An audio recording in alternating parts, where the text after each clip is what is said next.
I'm Phillip. The title of the show is Besides, which is a title that can host really a quite varied number of works in the show, but also one that trades between a colloquial divergence, so when something gets restarted, but also regarded as a kind of noun, given that the show is made largely of objects, almost the status of the objects as a kind of beside.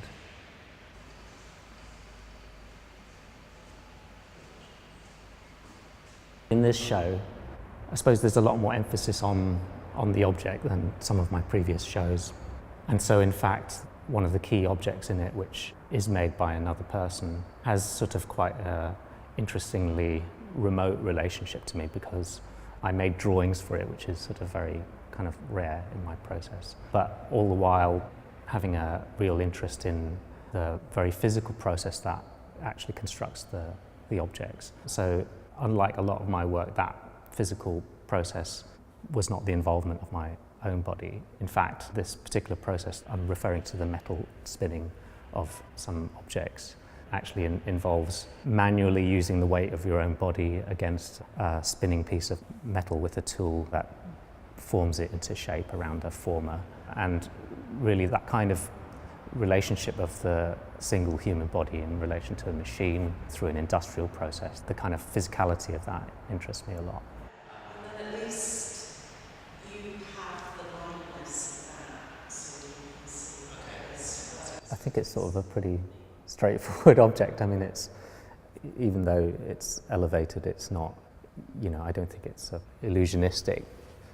I suppose it comes really from thinking a little bit about how to deal with this space and what the nature of the contact I want with this space, whether it's a sort of a light touch or a heavy touch, and quite literally in terms of the weight of an object, how to weight a space. And a lot of the decisions I've made have almost been to sort of render a kind of autonomy for objects, so in one sense sort of retract from touching the walls and things like that. And so initially the concrete work was to have more of a relationship to the floor, I'd say, than it currently has. It was not going to be completely on the floor, but one side of it was going to be tilted onto the floor. So it's changed really quite significantly. So the elevation of the concrete itself was almost to sort of put the sensibility of weight into its own distinct space, kind of away from the floor, kind of more in relation to the body in some way, because when it is placed, the height of it is sort of around the midriff and things like that.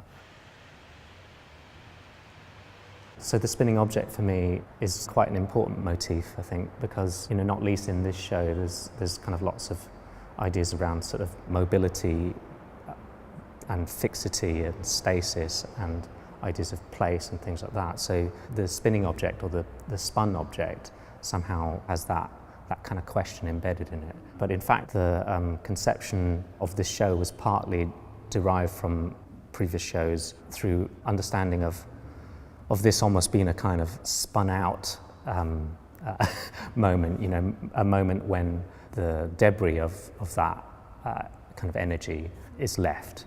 And it's actually meant that to a large degree, the conception of the show was much more to concentrate on a very object-based set of works rather than spatial intervention or a kind of choreography of space that I've tended to kind of work with quite strongly. So at Camden, because of the nature of the open plan space, I did sort of want to sort of emphasize much more of a kind of sculptural autonomy, and in fact sort of deal with objects in kind of plain sight. I'm sort of quite interested in the really self-evident qualities of the object. I think it's kind of why I started using objects in the first place. I mean, they have a sort of obviously a sort of highly sort of basic status in some sense, and I'm sort of quite interested in them almost in abstraction, in a straightforward present condition as compared to a much more kind of extensive set of references.